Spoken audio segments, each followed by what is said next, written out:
Shalom à tous, j'espère que vous allez bien par la grâce de Dieu. Nous sommes dans notre deuxième épisode sur l'exégèse de la prière de notre Père. Car j'espère que vous êtes bien installés là où vous êtes et j'espère que vous êtes déjà abonnés, vous avez déjà liké certaines des vidéos et ainsi que les shorts qui sont mises euh, de temps en temps maintenant. J'arrête d'augmenter et je rends la gloire à Dieu, le prince de paix, le prince de vie. Parce que Dieu est capable de donner des choses merveilleuses pour nous. Amen. Nous sommes vraiment bénis, la bénédiction d'Abraham, d'Isaac et de Jacob. Et je reviens vers vous après ce moment de louange, d'adoration. Voilà, vous maintenant. Soyez bénis au nom de Jésus-Christ.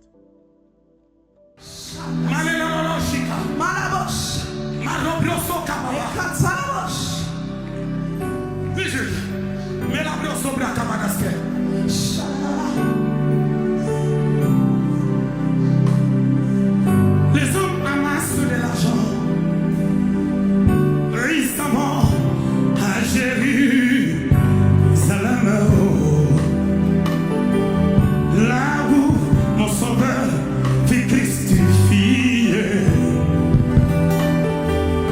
Ils s'en vont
ces lieux. He's in this place. Il est en ces lieux. He's in this place. Le guérisseur de The malades est là. healer of the sick is here. Oh, Yaba, c'est très bien. L'onction de Dieu est là. The anointing of God is in this Tu place. peux juste te tenir debout. Just stand on your feet. Et lever tes mains vers le ciel.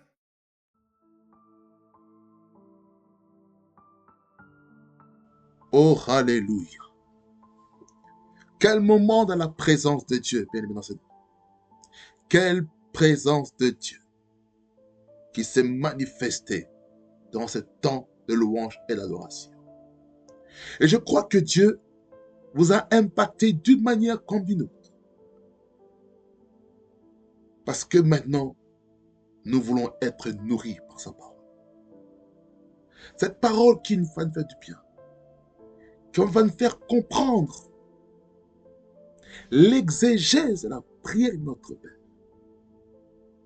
Nous prions le Seigneur. Seigneur Jésus-Christ, je te rends grâce, je te loue pour ce moment précieux dans ta présence. Toi le guide parfait, le roi des gloires, le Seigneur des seigneurs. Tu es Dieu, ton règne n'a point de fin. Tu es le Dieu des esprits des prophètes. Tu es le Dieu puissant, le créateur de toutes choses. Et mon âme te célèbre, mon âme déclare que tu es Dieu et ton règne n'a point de fin. Seigneur, je remets le prédicateur entre tes mains, qu'il communique ta parole sans dépasser les bornes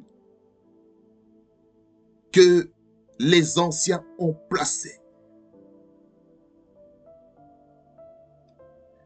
Je prie que l'onction prophétique, accompagnée de l'onction de l'enseignement, me soit communiquée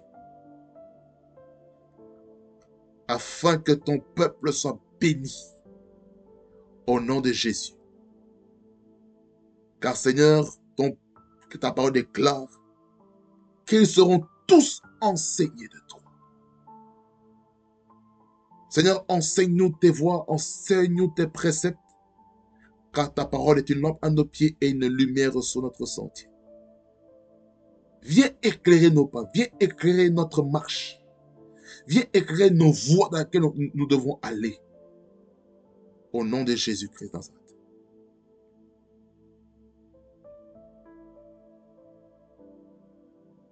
Saint-Esprit, souffle la vie.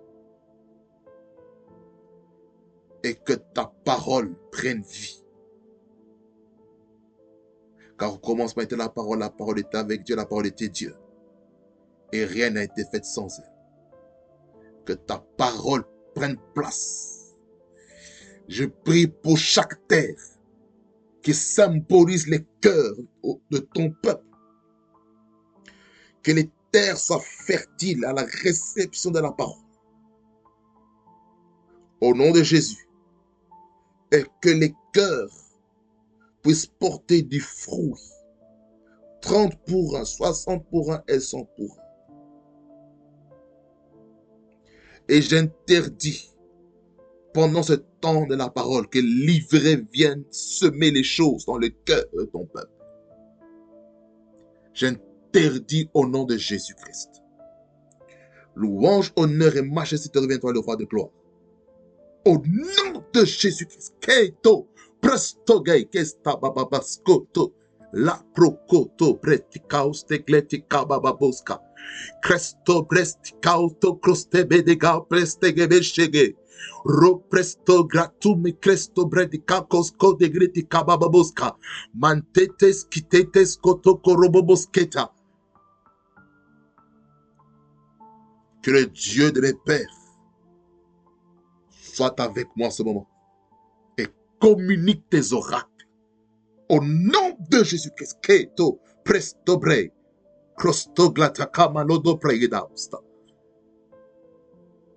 Au nom de Jésus.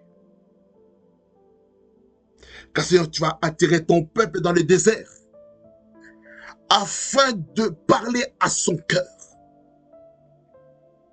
Parle au cœur de chacun. Au nom de Jésus, que je sais prier. Ezofada, Ezofikratu Kabatoroboska, Et Krastobre de Kapas, Kote Grete Kababaska, Rababaskoto Kroto Kababaskanta. Au nom de Jésus. Amen.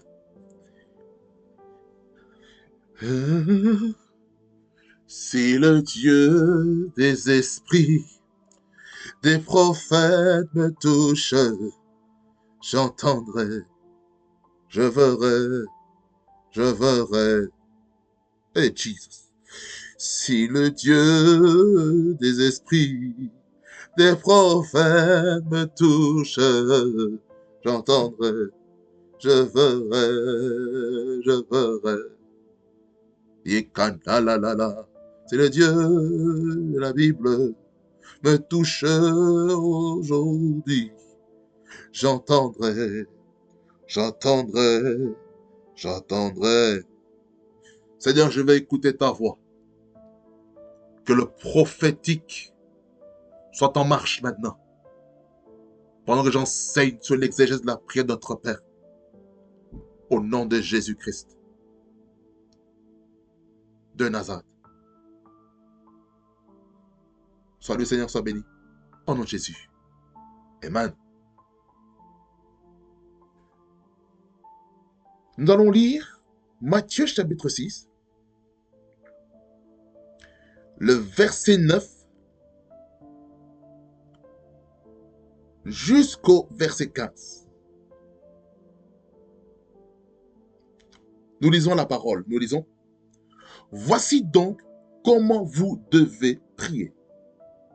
Notre Père qui es aux cieux, que ton nom soit sanctifié, que ton règne vienne, que ta volonté soit faite sur la terre comme au ciel. Donne-nous aujourd'hui notre pain quotidien. Pardonne-nous nos offenses, comme nous aussi nous pardonnons à ceux qui nous ont offensés. Ne nous induis pas en tentation, mais délivre-nous du mal. Car c'est à toi qu'appartiennent dans tout le siècle le règne, la puissance et la gloire. Amen. Si vous pardonnez aux hommes leurs offenses, votre Père céleste vous pardonnera aussi. Mais si vous ne pardonnez pas aux hommes, votre Père ne vous pardonnera pas non plus vos offenses. Amen.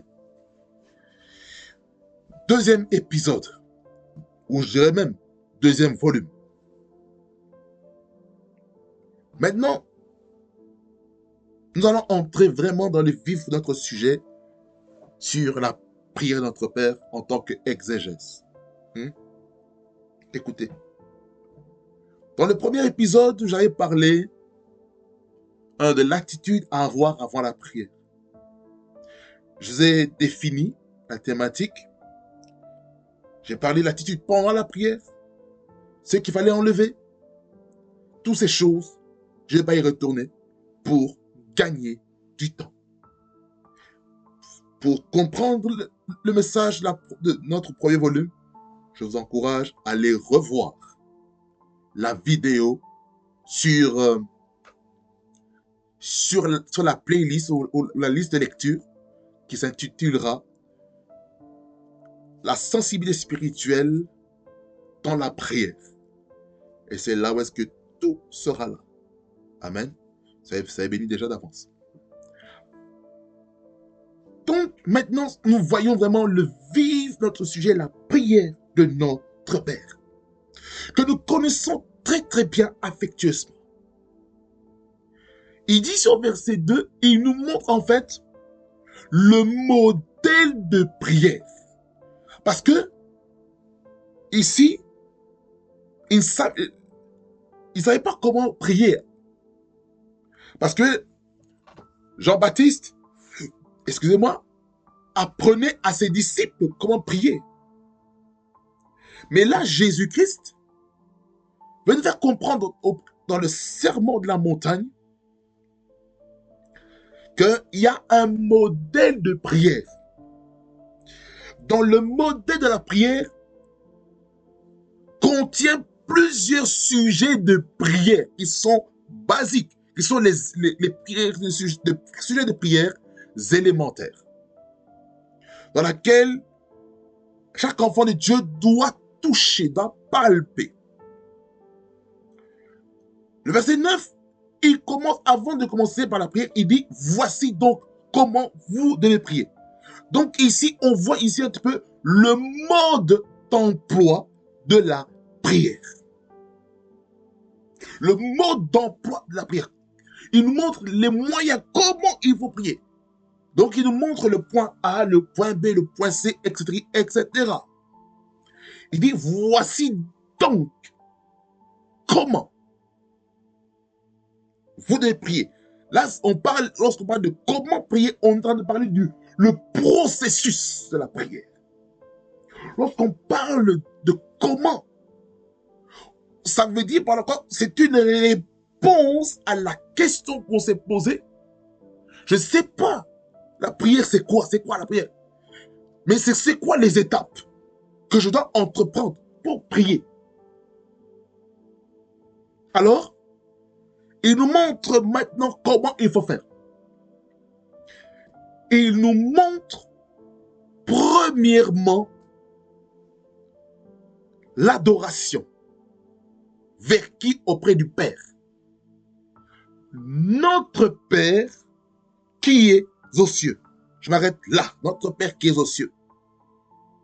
Notre Père qui est aux cieux fait allusion à notre intimité personnelle avec Dieu.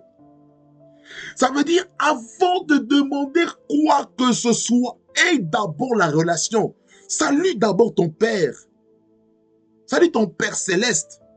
Salue Jésus-Christ. Salue le Saint-Esprit, la Sainte Trinité. Le mot Trinité, dans la Bible, ça n'existe pas. Ça n'existe pas. Il n'est pas marqué. Ça, on est tous d'accord. Mais il faut lire entre les lignes pour déduire. En fait, une bonne herméneutique pour comprendre que le concept de la Trinité se trouve dans la parole. Le Dieu en tant que Dieu qui se manifeste sous trois personnalités, le Père, le Fils qui est Jésus-Christ et l'aspect spirituel, le Saint-Esprit. Le Saint-Esprit qui est une personne. Jésus-Christ est une personne. Le Père Céleste, c'est une personne. Et ces trois, c'est Dieu qui se manifeste de trois manières. Comme moi, votre serviteur, Trésor Romer Banda, qui se manifeste sur trois tendances. Il y a trésor en tant que corps, il y a le trésor en tant que l'âme. Dans l'âme, il y a l'intellect, il y a le raisonnement, il y a la mentalité, c'est dans l'âme. Alors, il y a aussi le trésor dans l'esprit, l'aspect spirituel. Et l'esprit qui vit en trésor est en connexion avec Dieu par le moyen de la nouvelle naissance et l'esprit qui est régénéré. Et pour cela, lors de la conversion, l'esprit a été transformé, l'esprit a été régénéré par le moyen de la nouvelle naissance. Et maintenant, ce qui se passe maintenant, il faut que l'âme soit renouvelée afin d'être conduit par l'esprit selon Galates chapitre 5 à partir du verset 16 qui dit, mais je vous dis, marchez selon l'esprit et vous n'accomplirez pas les désirs de la chair. C'est ça le but de la marche chrétienne, c'est de marcher selon l'esprit. C'est pourquoi dans le thème de l'année, de la sensibilité au Saint-Esprit, j'ai pu vous faire comprendre premièrement que pour être sensible spirituellement, il faut comprendre comment Dieu nous parle. Et en comprenant comment Dieu nous parle, maintenant il faut savoir comment le Saint-Esprit fonctionne. Et le Saint-Esprit va nous pousser à marcher selon l'esprit, afin de ne pas accomplir les œuvres de la chair. Parce que la chair et l'esprit sont en confrontation tous les jours. Tous les jours. L'esprit et la chair sont en confrontation. C'est pourquoi nous devons être des hommes et des femmes qui aimons la prière. Si on n'aime pas la prière, ça veut dire qu'il y a un problème. Il faut qu'on aime la prière. On doit demeurer dans la prière. Et lorsqu'on demeure dans la prière, le Saint-Esprit va nous toucher, le Saint-Esprit va nous visiter d'une manière comme d'une autre. Donc, il faut adorer Dieu. Il faut avoir l'intimité.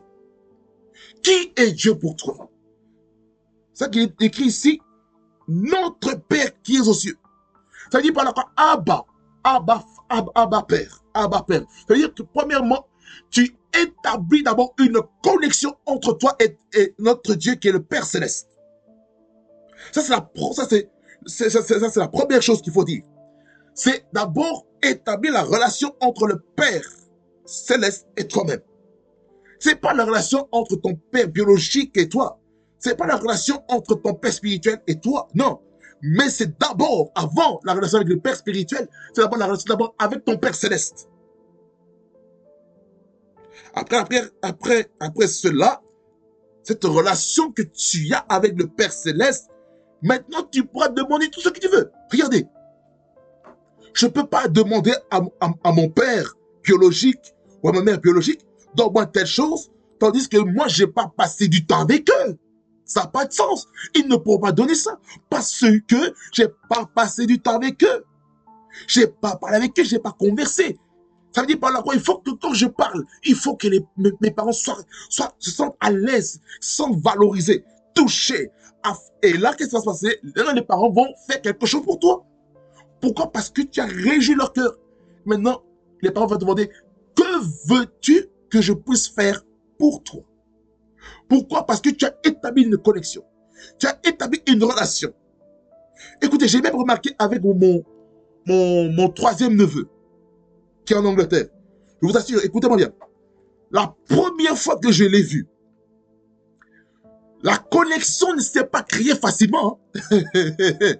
Pourquoi? C'est normal. Il était encore à bas âge. Il avait, je pense, d'entour d'1 an et des poussières. J'étais avec lui. J'étais en train de parler. J'ai dit, oh, arrête de faire ceci, arrête de faire cela. Et puis, j'ai compris une chose, que je n'avais pas encore établi une relation. Je suis passé directement en mode discipline. Ça veut dire par là, écoutez-moi bien, lorsqu'on va auprès du Père, on est là pour la relation. Ne demande pas encore une chose, ne pratique pas d'abord la discipline en premier. Non, grosse erreur. D'abord, établir la relation. Il faut qu'il y ait un contact. C'est-à-dire, il faut qu'il y ait un brise-glace. Ça veut dire que lorsqu'on prie, lorsqu'on veut avoir une conversation avec le Père Céleste, il peut arriver que le ciel soit totalement fermé et que la prière vous retourne vers vous. Ça boomerang vers vous. Pourquoi? Parce qu'il faut d'abord percer la glace. Tu perces la glace pour mettre en la connexion avec le Père, afin que l'échelle qui était avec Rabadokoto Brakasatabakoso, Jacob, l'échelle de Jacob, qui était devenue à cet endroit Péniel, c'est là maintenant que la connexion va se faire. Le message des anges vont descendre et ascendre. Raison pour laquelle nous devons tout faire pour craquer, percer le ciel, le plafond de fer, le plafond de verre. Il faut le percer pour avoir la relation avec le Père Céleste. Nous sommes sur la terre, comme il est écrit dans Ecclésiaste chapitre 5, que je vous ai lu dans l'épisode précédent. Le contexte, c'est par rapport aux vœux faits devant Dieu. C'était le fait que Dieu est au ciel et nous sommes sur la terre et que nous devons parler peu. Nous devons faire attention à ce qu'on dit. Je ferme. Pour dire quoi? Il faut percer, il faut percer. Ça veut dire par là qu'il faut être déterminé. Il faut persévérer dans la prière jusqu'à ce que Dieu te réponde. J'aime l'acronyme anglophone. Push. Pray until something happens. Et prie jusqu'à ce que quelque chose se passe ou jusqu'à ce que quelque chose se produise. Ça fait allusion à quoi? À la persévérance. Alors, il faut d'abord établir une relation avec Dieu dans la louange et l'adoration. Ça dit par là quoi? Les prières que tu vas faire, la premier type de prière que nous voyons ici, dans la prière de notre Père, c'est la louange et l'adoration. Prière de louange et d'adoration. Qui est Dieu pour toi? Qu'est-ce que Dieu a fait pour toi? Exprimer sa grandeur, exprimer tout ce qu'il a fait pour toi, L'action de grâce, l'adoration, c'est exprimer la sainteté de Dieu, sa personne. Qui est Dieu pour toi? Quand il dit ici, notre Père qui est aux cieux. Ça dit par là quoi? Dieu, on nous montre où est Dieu. Notre Père, à nous, notre Père céleste. On dit où est-ce qu'il est. Il ne se trouve pas au premier ciel. Il se trouve pas au deuxième ciel. Ni même au troisième ciel. Il va même au-delà du troisième ciel. Il domine tous les cieux. Il domine tous les cieux. Parce que nous nous trouvons au premier ciel. Nous, les habitants de la terre, nous sommes au premier ciel. Le deuxième ciel, c'est là parce que les anges déchus se trouvent. Le diable, Satan, les principautés qui contrôlent les territoires au-dessus de nous.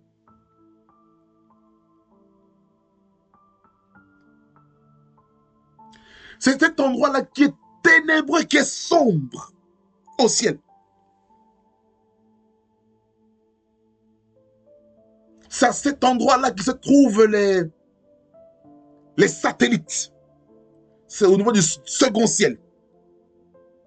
C'est pour ça que le diable il est le prince de la puissance de l'air. Et c'est dans les airs que le diable répand les ondes.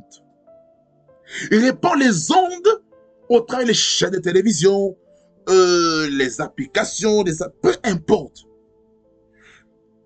C'est là qu'on comprend que les médias, écoutez-moi très bien, les médias sont contrôlés par le prince de la puissance de l'air.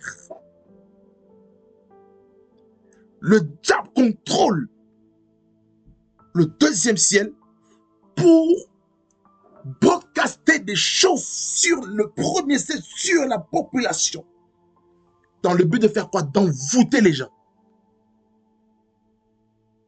Au travers des contenus sur YouTube, Facebook, Threads, Instagram, TikTok, tous les autres plateformes sociaux, les sites internet, la presse, tout ce qu'il faut, le monde politique, l'enseignement, divertissement, juridiction, tout ce qu'il faut. Pourquoi? Le prince, la puissance de l'air, contrôle, envoûte les gens sur la terre.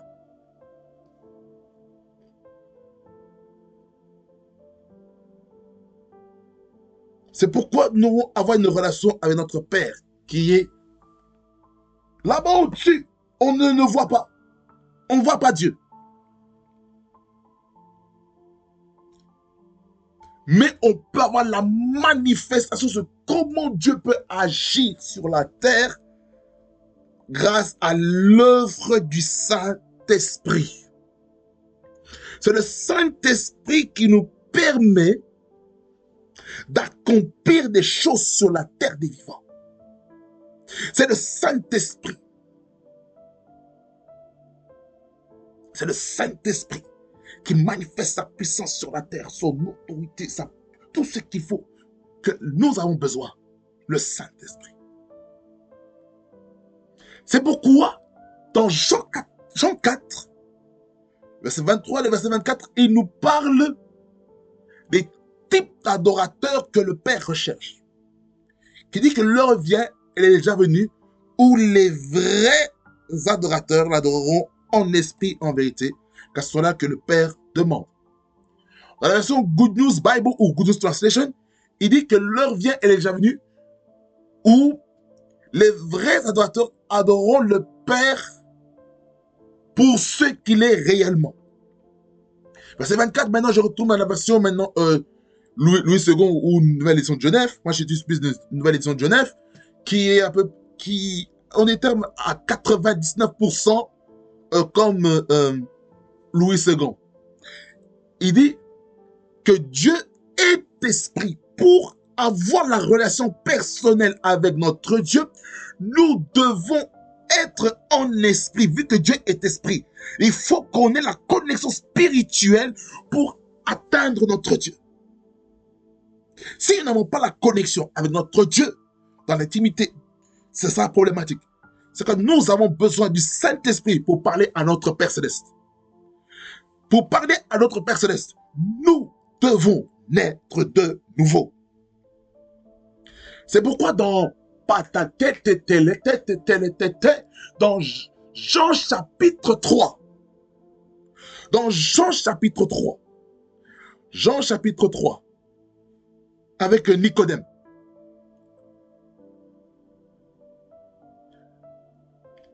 Je vais vous lire. Pour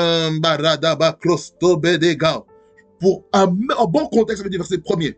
Il dit, mais il y eut un homme d'entre les pharisiens nommé Nicodème, un chef des Juifs. Ça veut dire qu'il était un chef religieux. Hein, qui vint, verset 2, lui auprès de Jésus de nuit et lui dit, Rabbi, Rabbi, ça veut dire c'est enseignant. Teacher. Nous savons que tu es docteur venu du ciel. Ça veut dire que tu es un enseignant. Ça veut dire que c'est le ministère doctoral. Là, on voit Jésus-Christ dans le ministère doctoral de l'enseignement. Car personne ne fait ces miracles que tu fais si Dieu n'est avec lui. Ça veut dire par là quoi que le ministère ne peut se faire par l'assistance de Dieu à côté de nous, en nous, sur nous, avec nous. Verset 3, il dit, Jésus lui répondit, en vérité, je te le dis, si un homme ne naît de nouveau, il ne peut voir le royaume de Dieu. Donc, si on veut avoir la relation avec Dieu, il faut d'abord naître de nouveau. Et puis, ce truc-là a troublé Nicodème, verset 4, en disant, comment un homme peut-il naître quand il est vieux? Peut-il rentrer dans le sein de sa mère et naître? Verset 5, il dit, Jésus répondit, en vérité, je te le dis, si un homme ne naît d'eau et d'esprit, il ne peut entrer dans le royaume de Dieu. Quand on parle de naître d'eau, on est en train de parler du baptême d'eau. Du baptême d'eau. Quand on parle d'esprit, on est en train de parler du baptême du Saint-Esprit. Il ne peut entrer dans le royaume de Dieu. L'eau aussi symbolise la parole de Dieu. C'est ça le plus important. C'est ce qu'il faut faire, bien-aimé Seigneur. C'est très important. C'est très important. Rababababos. Écoutez. Si un homme ne naît d'eau et d'esprit, d'esprit avec le E, là on parle du Saint-Esprit. Là c'est le baptême du Saint-Esprit. Il ne peut entrer dans le royaume de Dieu. Donc ça veut dire par là qu'il faut que la nouvelle naissance se passe dans notre esprit. Parce que c'est dans notre esprit qu'on va capter comment Dieu fonctionne. C'est le verset 6, il dit, ce qui est né de la chair est chair, et ce qui est né de l'esprit est esprit. Je vais arrêter jusqu'au verset 8. Ne t'étonne pas que je te dis, il faut que vous naissiez de nouveau. Le vent souffle où il veut, et tu en entends le bruit. Mais tu ne sais d'où il vient ni où il va. Il en est ainsi de tout homme qui est né de l'esprit. Ça veut dire par là quoi? Celui qui est né de l'esprit, celui qui est né de nouveau, il devient un esprit. Et le diable ne sait pas d'où il vient et où il va. Ça veut dire par là quoi? Pour vraiment comprendre ce concept de la prière de notre Père, nous n'avons pas d'autre choix de naître de nouveau pour avoir cette intimité avec notre Père Céleste qui est dans les cieux. Premier type de prière, c'est la prière de louange, d'adoration et d'action de grâce. Deuxième sujet de prière qu'il y a dans le verset 9. Que ton nom soit sanctifié. Deuxième sujet de prière, ce que Jésus est en train d'enseigner, il est en train d'enseigner sur la sanctification, sur la sainteté et la purification de sa vie. Dans l'Ancien Testament, il fallait sacrifier. Il fallait sacrifier des agneaux. Il fallait sacrifier les agneaux. Je sens l'onction de Dieu. Il fallait sacrifier les agneaux. Est-ce que vous me comprenez? Il fallait sacrifier les agneaux, les boucs, les holocaustes pour que Dieu nous pardonne, nous sanctifie, nous purifie. Dans Exode 12, on voit la loi de la première mention sur la Pâque, donc elle va aller mettre le sang de l'agneau sur les poteaux et l'entrée des portes, afin que lorsque l'ange de la mort allait voir le sang, il allait passer par-dessus. Donc la Pâque, c'est-à-dire passer par-dessus. C'est-à-dire qu'en anglais, on parle de Passover. C'est pour cela qu'il est très important d'être en Christ. C'est-à-dire qu'il faut se sanctifier. En Hébreux 12, le verset 6, il dit, Hébreux 12, 6, il dit, recherchez la paix et la sanctification, sans laquelle personne ne verra Dieu.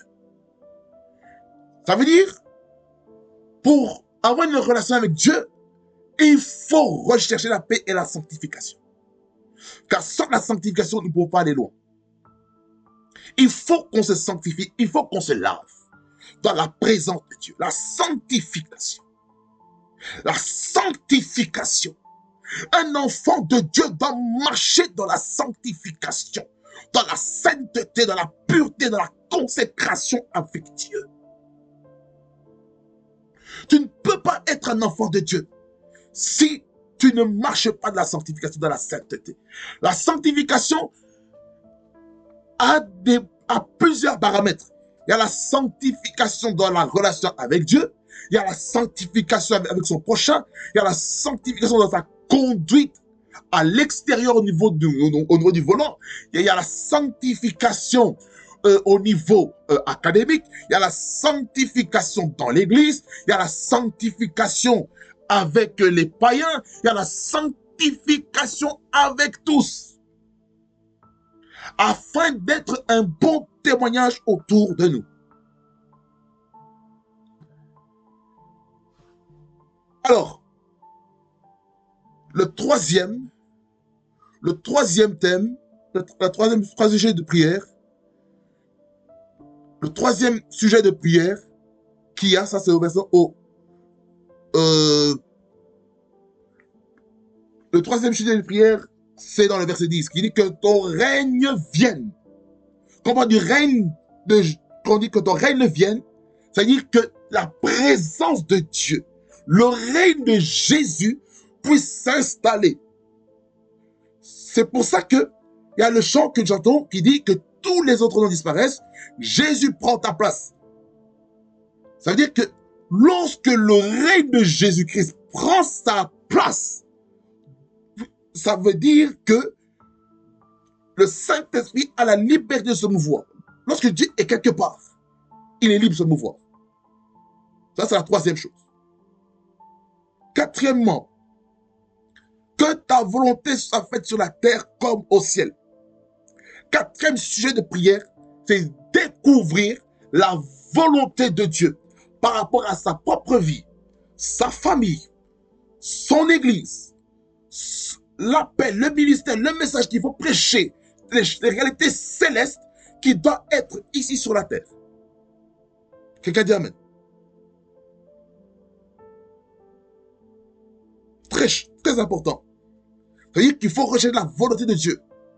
C'est dans Romains 12, verset 2, qui dit, ne vous conformez pas au siècle présent, vous soyez transformés par le raisonnement de l'intelligence, afin de discerner la volonté de Dieu, ce qui est bon, agréable et parfait. Donc, c'est-à-dire par laquelle que nous analyser la volonté de Dieu pour notre vie.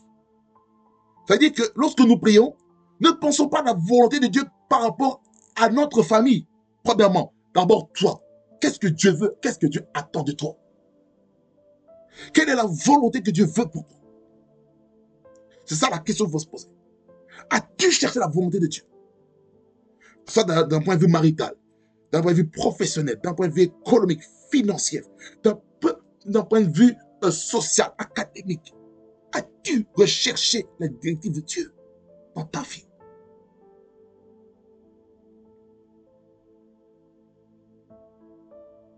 Et lorsque tu recherches la volonté de Dieu sur la terre, maintenant, tu pourras maintenant demander le pain quotidien au verset 11, la provision.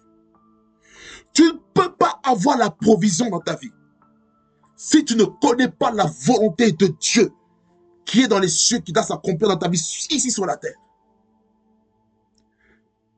Tes parents peuvent avoir une volonté pour toi. Ma question. Je parle de biologique. Est-ce que la volonté des parents biologiques, est-ce que c'est ça la volonté de Dieu? Que ce soit bon, agréable, parfait. C'est la question qu'il faut se poser.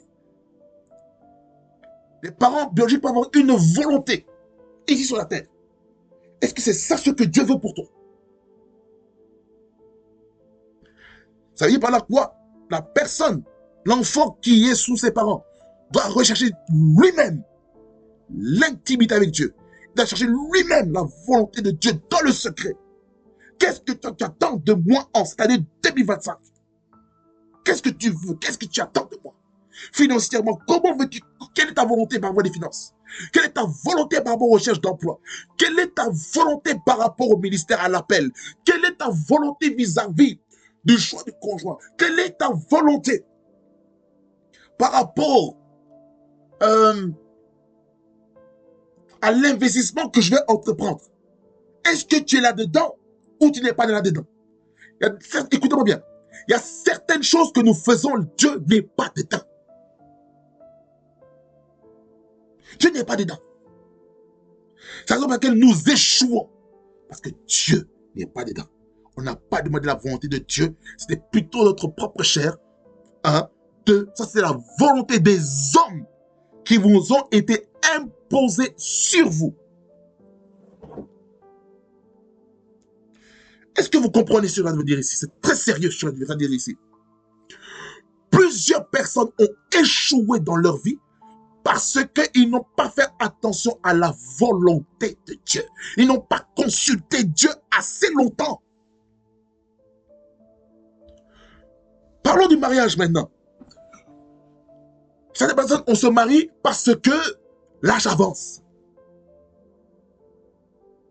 Certaines se marient trop tôt. Oh non, j'aime cette personne émotionnellement, mais pas spirituellement. Les émotions sont là.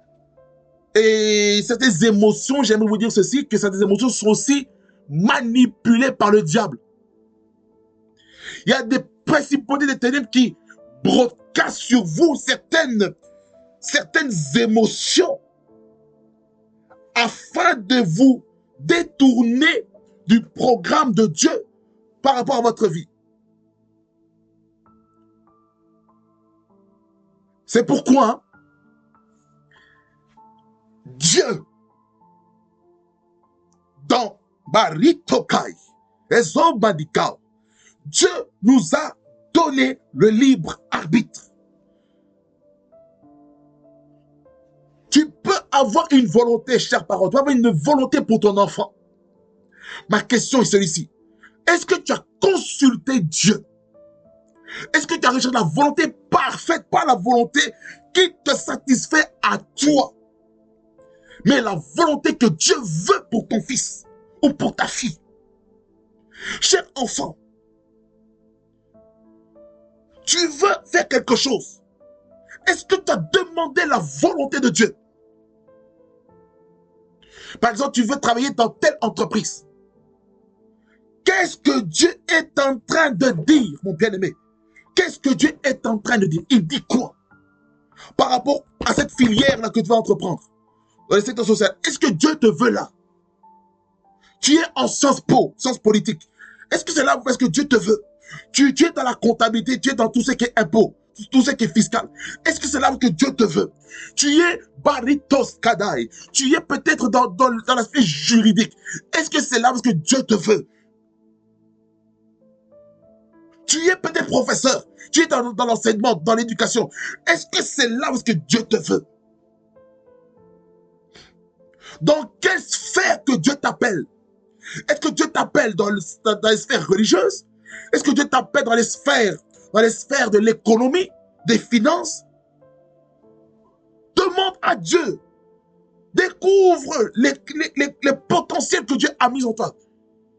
En fonction des potentiels que Dieu a mis en toi, découvre quelle est la volonté de Dieu avec les compétences que j'ai.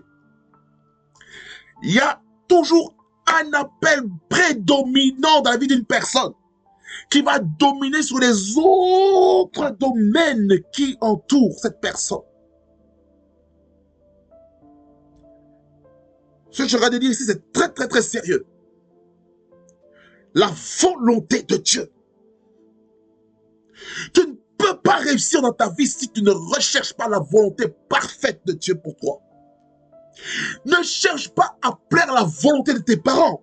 Ne cherche pas à plaire la volonté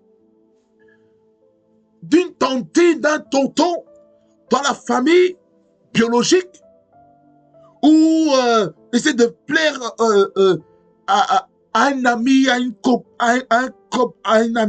un ami, ou une connaissance que tu n'as pas vu depuis longue date. Tu te dis, voilà, je vais faire telle chose, et bien il te conseille des choses qui vont te détruire. Il y a certains conseils qui détruisent nos vies. Il y a des conseils qui détruisent la volonté parfaite de Dieu dans votre vie. Raison pour laquelle l'enfant de Dieu doit discerner lui-même.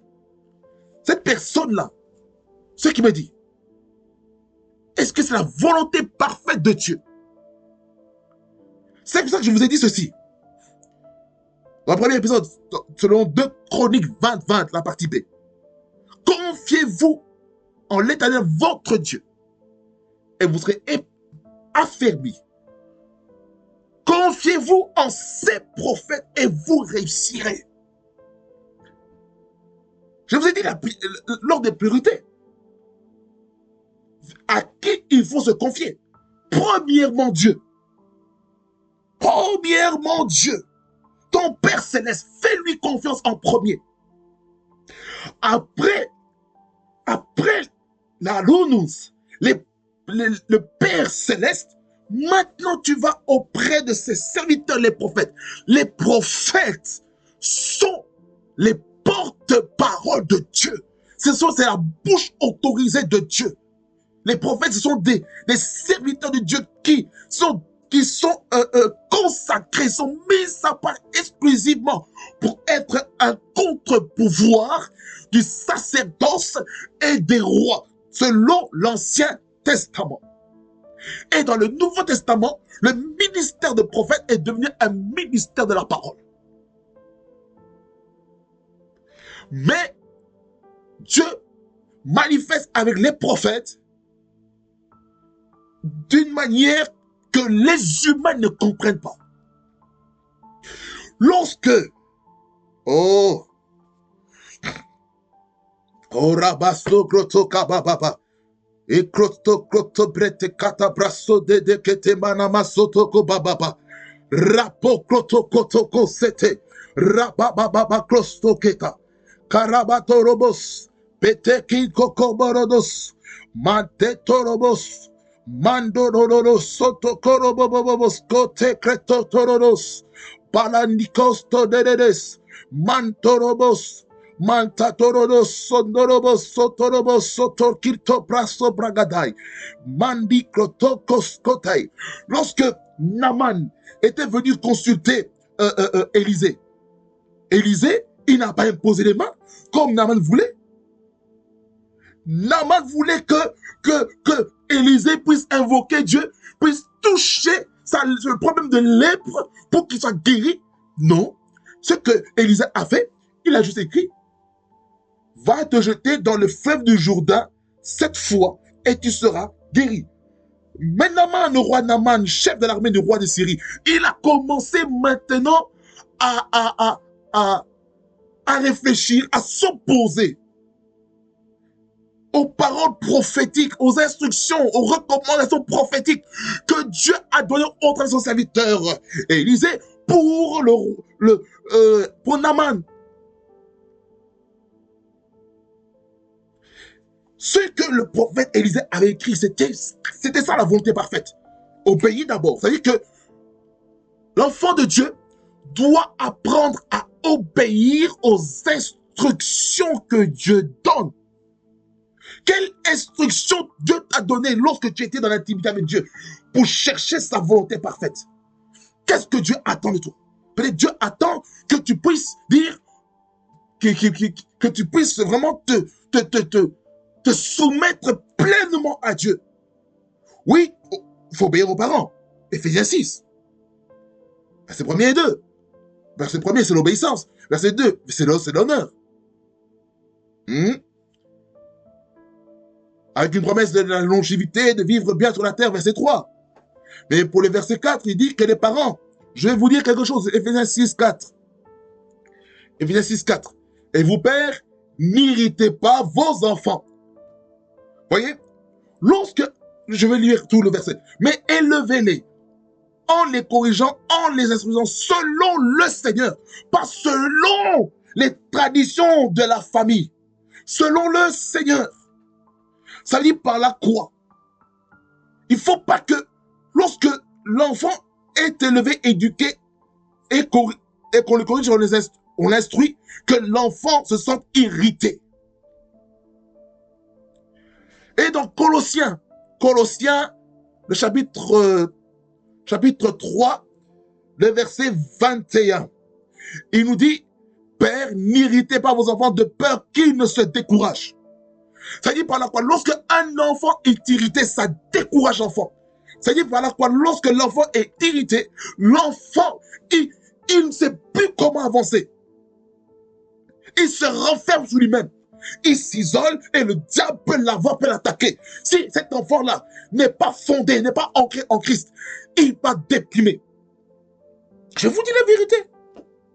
C'est comme ça qu'on détruit le potentiel des enfants dans les familles. Parce que l'enfant est irrité vis-à-vis de son père, vis-à-vis de sa mère. Et Dieu n'aime pas ça.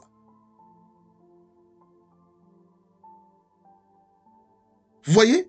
Il faut tout faire pour que l'enfant ne soit pas irrité. Combien d'enfants aujourd'hui sont des rebelles à leurs parents? Combien d'enfants aujourd'hui sont même dans les rues?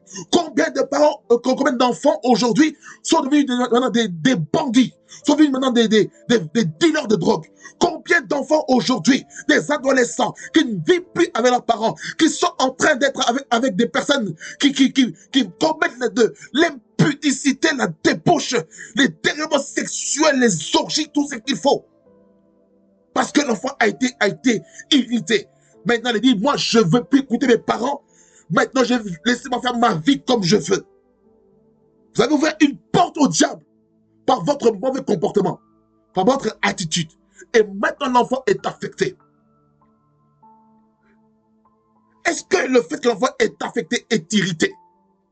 Est-ce que c'est ça la volonté de Dieu? Lorsque l'enfant est frustré, est-ce que c'est bon signe pour vous ou mauvais signe pour vous? C'est pas bon signe, c'est mauvais signe. Parce que cet enfant-là vient de Dieu, ça vient de la voûte céleste. C'est venu vers vos entrailles. Vous avez élevé. Et cet enfant est irrité.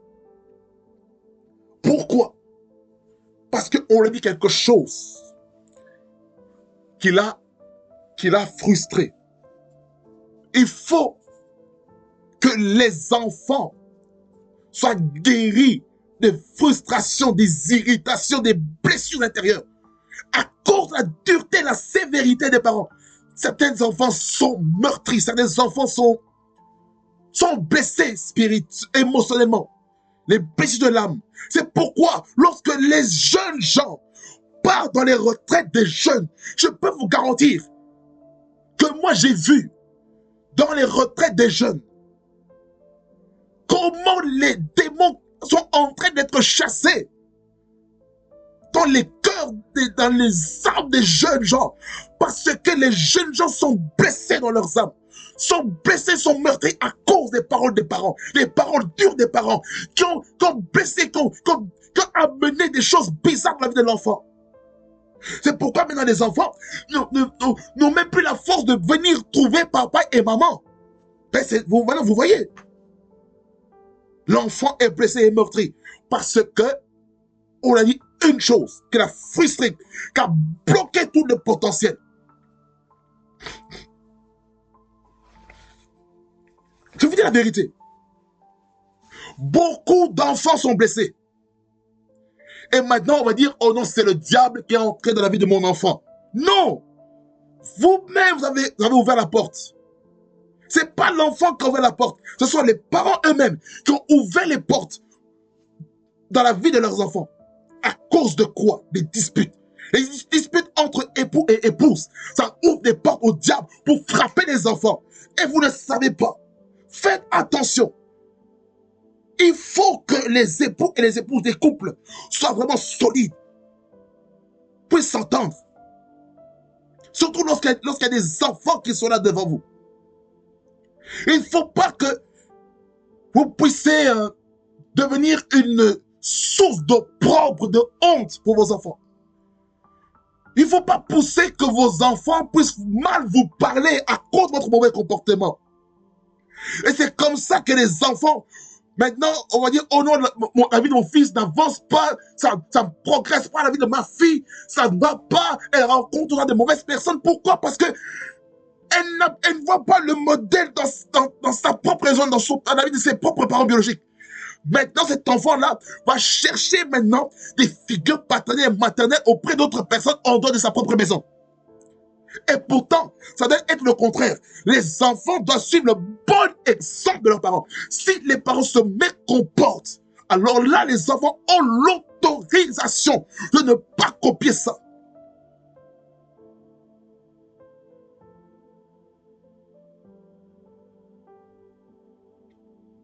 Je vous dis la vérité, belle sœur. C'est très sérieux. Ce point sur la volonté. Je ne sais pas pourquoi je dois m'arrêter là. Je vais vous dire. Lorsque quelqu'un ne connaît pas la volonté de Dieu, il sera baladé de gauche à droite.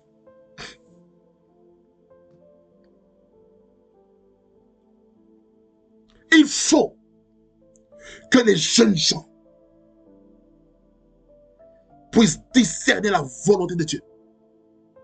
Et chers parents, ne dites pas, oh non, moi j'ai beaucoup d'expérience dans l'église. Ça ne veut rien dire. Tu peux avoir 30 ans dans l'église et demeurer un bébé spirituel face à quelqu'un qui a fait seulement 5 ans dans l'église et qui est devenu plus mûr que vous. Ce n'est pas les nombres d'années qu'on fait à l'église pour déterminer la maturité spirituelle, bien-aimés dans le Seigneur. Je vous dis la vérité. Ce n'est pas les nombres des années dans l'église qui va vous dire que moi je suis mature, que je connais les choses de l'église.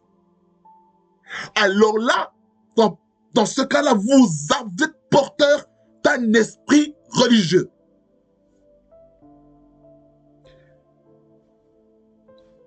Regardez. Le jeune serviteur de Dieu et le vieux prophète. Le vieux prophète, c'est un prophète qui était bien, qui était un prophète authentique, mais qui a perdu sa connexion, qui a perdu sa relation avec Dieu. Et ce faux prophète, non pas, ce n'est pas du faux, ce vieux prophète, car il a toujours l'onction sur lui. Hein? Il va essayer de détourner la volonté parfaite de Dieu, l'obéissance de la vie de ce jeune serviteur. Et par la désobéissance du jeune serviteur, qu'est-ce qui s'est passé? Il est mort. À cause de qui? Vieux prophète. Quelqu'un qui a bien commencé, qui est en période d'apostasie, dans une phase d'apostasie dans sa vie, et maintenant ce jeune serviteur a été emporté par ce vent. Et il a été disqualifié. Il a été tué par un lion. L'âne et le lion étaient côte à côte. Vous voyez? Il faut plus obéir à ce que Dieu t'a dit à toi par les paroles prophétiques qui te concernent plutôt que les autres. C'est très important. Écoutez la voix prophétique. C'est comme ça qu'on échoue dans la vie. Surtout si vous êtes dans une église locale. Vous n'écoutez pas les paroles prophétiques concernant votre vie.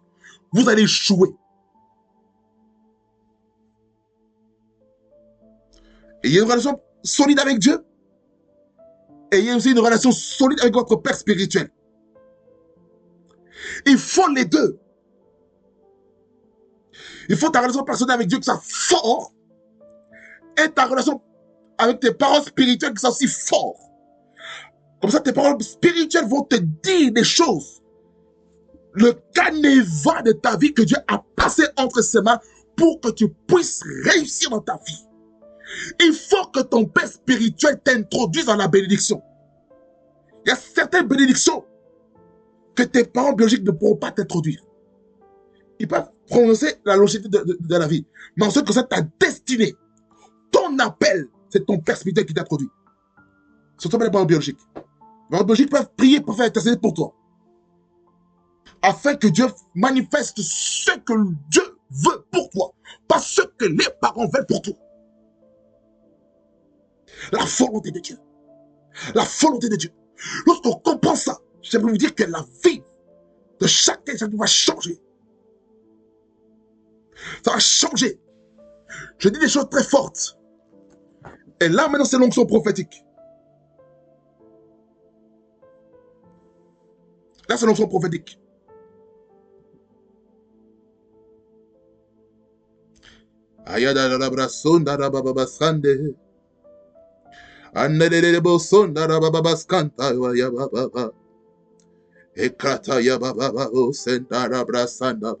Écoutez, lorsque vous recherchez la volonté de Dieu dans le ciel, en fait, cela se matérialise sur la terre. Sachez une chose, qu'il y a une bataille qui va avoir lieu entre la volonté parfaite de Dieu et les principautés des ténèbres qui vont combattre la volonté de Dieu pour avoir votre vie.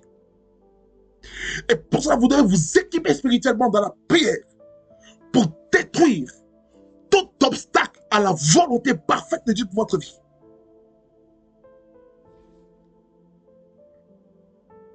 Quelqu'un dit amen. La volonté de Dieu. La volonté de Dieu. Qu'est-ce que Dieu veut pour toi, mon bien-aimé? Qu'est-ce que Dieu veut pour toi individuellement? Ici, écoutez-moi bien. Quand je parle de la volonté de Dieu, je parle de la volonté de Dieu individuelle. Je ne parle pas, oh non, la volonté de Dieu pour ma famille. La famille, c'est bien. Si vous êtes chef de famille, si vous êtes parent, c'est bien. Oui, c'est bien. J'ai la volonté de Dieu pour sa famille restreinte, c'est bien. Mais le plus important, vous devez la volonté de Dieu pour votre vie d'abord. J'ai prédit ceci à quelqu'un. Lorsque tu écoutes une prédication, un enseignement quelconque, n'écoute pas le message en pensant d'abord à quelqu'un. Écoute d'abord le message premièrement pour toi. Il faut écouter le message d'abord pour soi. On n'écoute pas le message pour quelqu'un. Non, c'est une grosse erreur. C'est pourquoi vous ne grandissez pas, parce que vous pensez plus. Lorsque vous écoutez le message, oh non, moi je pense à mon frère, je pense à ma soeur, je pense à mon père, je pense à ma mère, je pense à mon fils, je pense à ma fille. Et puis tu commences à envoyer le lien. Non, non, non, faites concentrer. Vous savez, la distraction. Je vais vous dire une chose. Souvent, on a cru que la distraction, c'est seulement les réseaux sociaux. Détrompez-vous.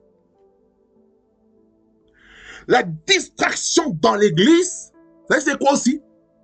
Pour quelqu'un qui est dans une église locale, dans son église, cette personne qui écoute plusieurs orateurs, plusieurs prédicateurs, ça veut dire que tel pasteur prêche, tu vas se connecter là. Et puis tu vas dans une autre église, tu écoutes encore. Après tu vas dans une autre église, une autre.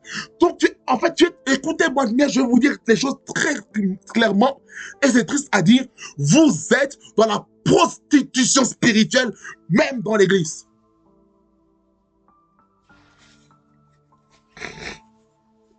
Dieu a fait des grâces dans le corps de Christ. Je n'en disconviens pas.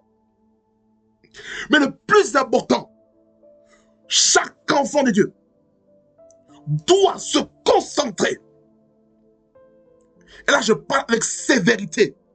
Chacun doit se concentrer avec la voix de son berger. La Bible déclare que mes brebis écoutent ma voix et elles me suivent. Mon bien-aimé, qui est ton berger sur toi? Qui est ta couverture spirituelle sur toi? Écoute-le plus que les autres. Les autres orateurs, les autres prédicateurs, c'est accessoire. Mais focalise-toi sur la voix de ton pasteur, mon bien-aimé. C'est comme ça qu'on ne grandit pas. Hamuragai. Et là, maintenant, on devient des obèses spirituels. On a une indigestion spirituelle parce qu'on écoute des messages par-ci, par-là. Voilà, pasteur Alpha a prêché ceci. Ensuite, je vais aller chez prophète Beta. Après, je vais aller chez apôtre Charlie. Et puis, je vais aller chez docteur Delta. Après, je vais aller chez évangéliste Echo. Et puis après, je vais aller ceci. Et puis cela. Non! Non! Grosse erreur, Église. Non! Concentrons-nous sur la voix du berger. Et là, ben, je parle sur l'option prophétique. Focalisons-nous sur la voix de nos bergers, de nos conducteurs spirituels. C'est à eux que nous devons avoir la soumission. Pas une autre voix.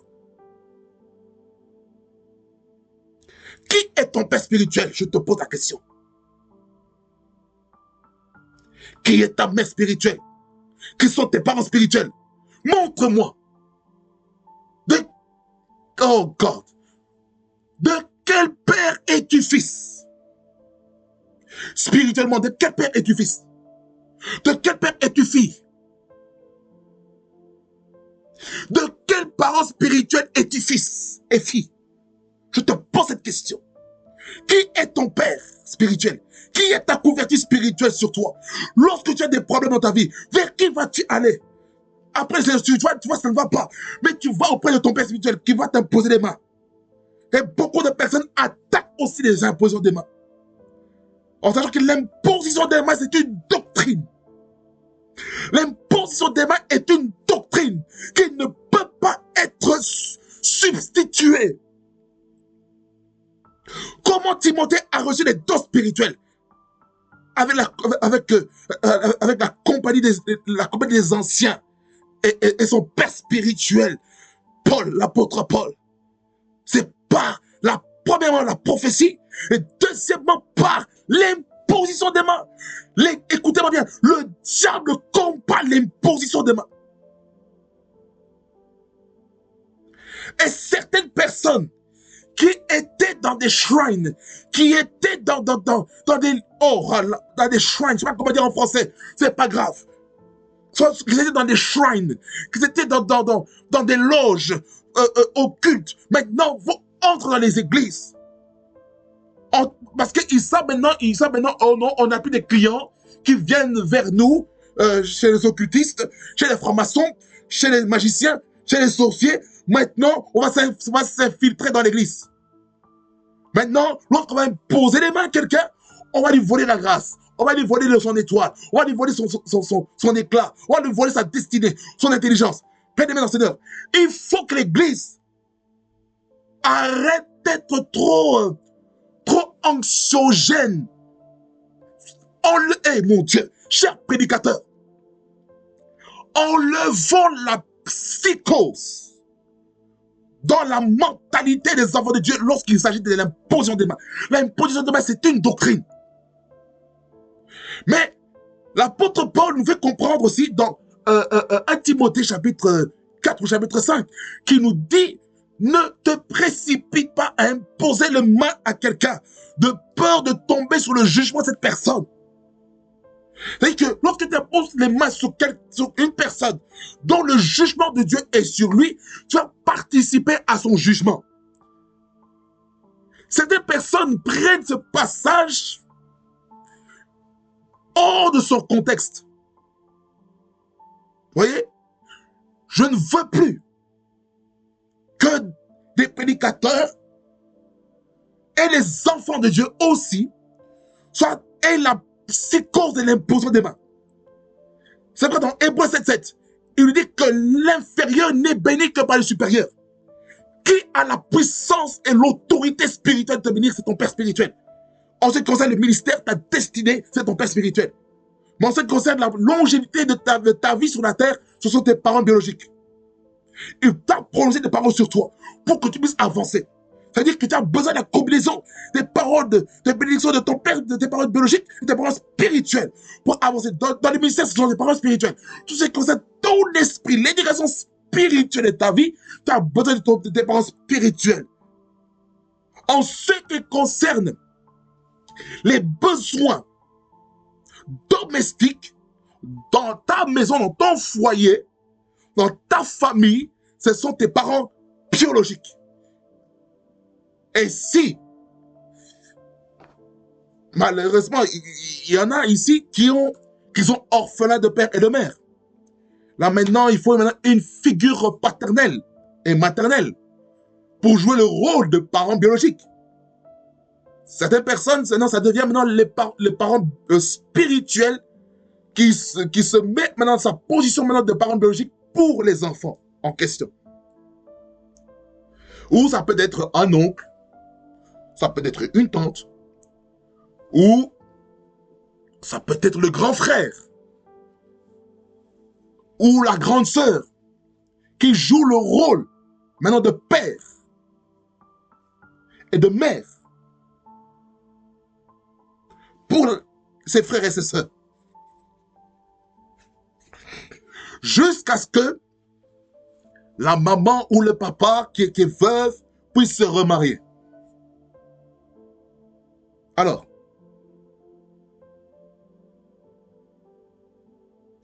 enlevons la psychose de l'imposition des mains sur la tête.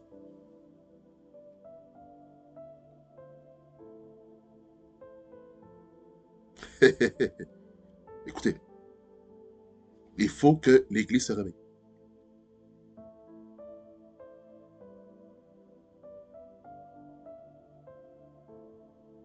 J'entendrai, je verrai comme jamais. Si le Dieu des esprits, cadabros, manebros, sotegay, madabrasa. Écoutez, tous ces pierres qui viennent d'en haut là, oh, non, presse, tes gars. Verset 9 jusqu'au verset 10. Ça concerne le côté spirituel. Ensuite, il va dire verset 11. Il dit, donne-nous aujourd'hui notre pain quotidien. Ça, c'est la provision. La provision vient lorsqu'on a demandé la volonté de Dieu. La provision vient lorsque tu as une vision. Mon peuple est détruit parce qu'il manque la connaissance. N'est-ce pas? Et Osée chapitre 4, le verset 6. Parce que tu as rejeté la connaissance, je te rejetterai aujourd'hui du sacerdoce. N'est-ce pas? Donc, la provision a besoin qu'on ait une vision et une mission. Ce qui veut dire par là, ce point-là de pain quotidien a aussi un lien avec la volonté de Dieu. C'est-à-dire qu'il faut chercher maintenant sa mission et sa vision dans les lieux secrets. Voyez?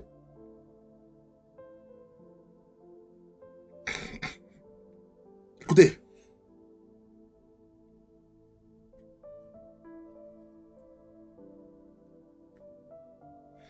Le verset 12, il dit, pardonne-nous nos offenses, comme nous aussi, nous pardonnons à ceux qui nous ont offensés. Ça veut dire par là, ici, parmi la prière, c'est la réconciliation avec son prochain. Ça veut dire qu'il faut pardonner ceux qui vous ont blessés, ceux qui vous ont meurtri. Dans la famille, dans l'église, dans le lieu du travail, dans la société, dans tous endroits. Dieu ne pourra pardonner tes offenses si toi tu pardonnes les offenses que les autres t'ont fait à toi. À ton père, ta mère, ton mari, ton épouse, tes enfants, ton frère, ta soeur. tu te réconcilies.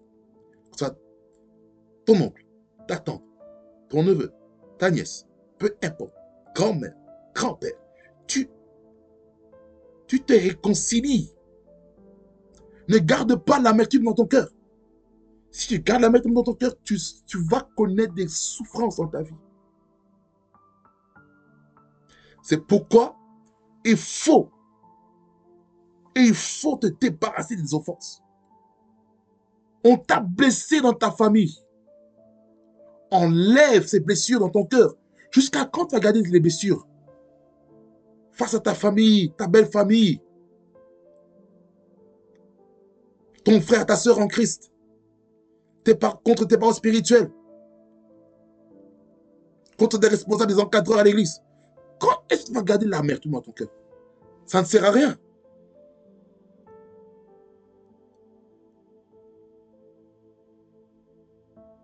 C'est important. Se débarrasser des offenses. Verset 13. Ne nous induis pas en tentation, mais délivre-nous du mal. Ça veut dire par là quoi? Que Dieu te donne la force nécessaire afin de ne pas être tenté.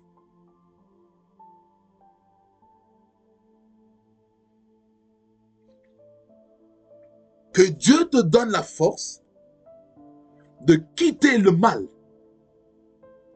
Toute forme, toute apparence de mal qui est devant toi.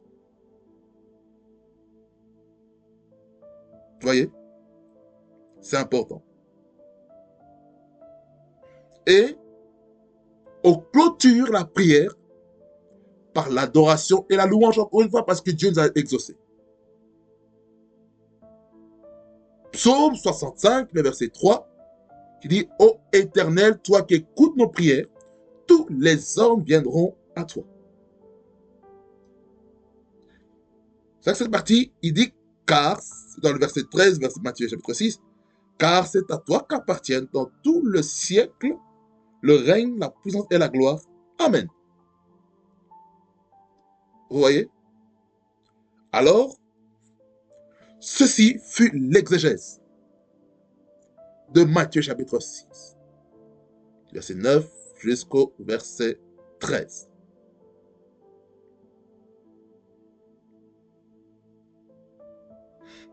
Pour compléter, par rapport au verset 12, je vais vous lire aussi le verset 14 et 15. Si vous pardonnez aux hommes leurs offenses, votre Père Céleste vous pardonnera aussi. Verset 15.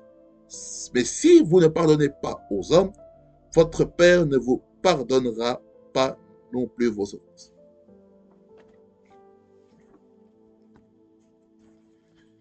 Selon le modèle de la prière que Jésus a montré, vous voulez être pardonné, pardonnez aux autres.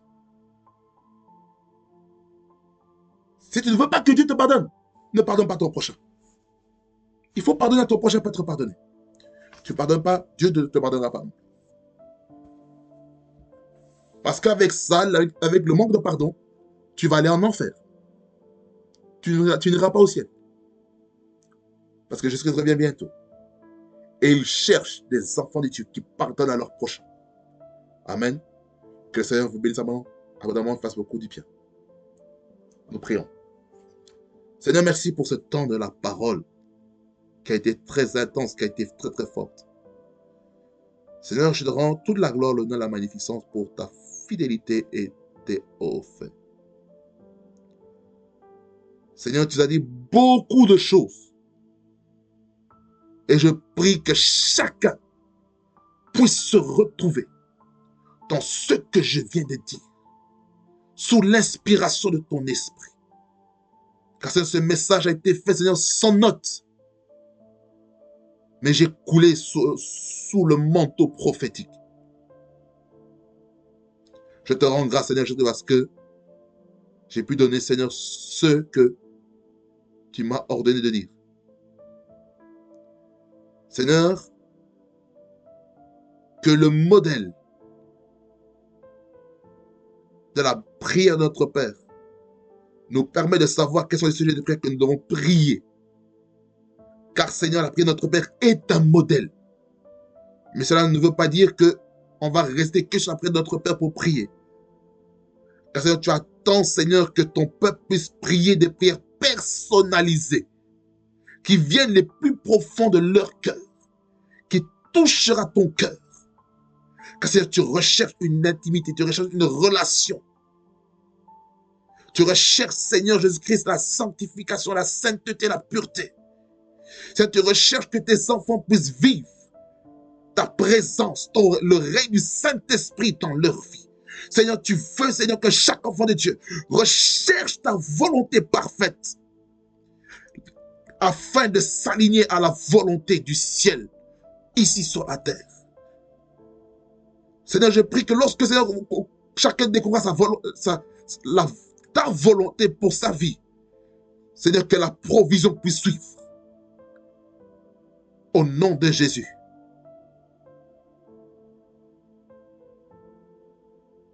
Et je prie, Seigneur, que lorsque la provision viendra, et que lorsque, Seigneur, le diable va essayer d'amener des offenses, que tu donnes la force à mon frère, à ma soeur de pardonner, afin que toi, Seigneur, je puisse pardonner ses offenses. Seigneur, je prie que chacun puisse pardonner. Au nom de Jésus. Éloigne-nous, Seigneur, de toute tentation. Éloigne-nous, Seigneur, de tout mal. Tu vas empêcher, Seigneur, d'accomplir ton programme, ta volonté parfaite. Au nom de Jésus-Christ.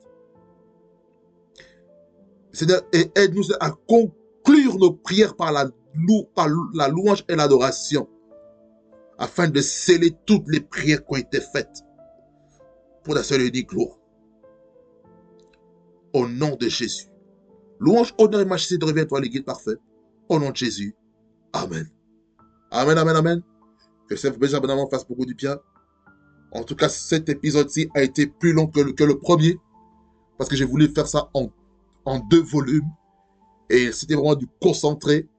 Et allez écouter encore une fois en profondeur. Si vous devez prendre des notes, prenez des notes par rapport à ce que j'ai dit. Et je sais une chose, que quelqu'un a été touché, a été visité. Parce que cette année, c'est l'année de la sensibilité au Saint-Esprit. Et nous voulons que le Saint-Esprit se sente libre de se mouvoir. Ce qui signifie, bien aimé Seigneur, hein, je ne me focaliserai pas trop souvent sur ce que j'ai lu comme texte pour vous venir vers vous. Et je vais me laisser vraiment guider par le Saint-Esprit. Et ce sera comme ça dans toute cette année, 2025. Et je crois que Dieu va faire des choses merveilleuses. Amen. Je prie que la grâce de Jésus-Christ, l'amour de Dieu le Père et la communion de l'Esprit soient avec vous. Et que le Seigneur soit votre guide, votre protecteur, au nom de Jésus-Christ de Nazareth. Et que vous puissiez aller de l'avant et prospérer à tous égards.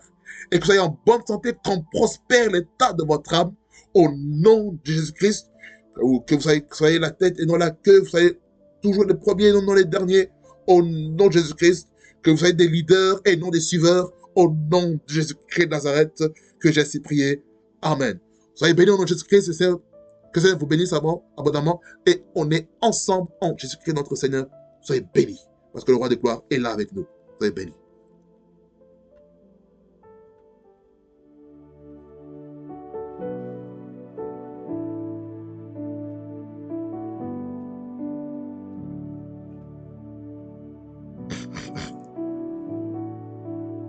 C'était quoi ce mail?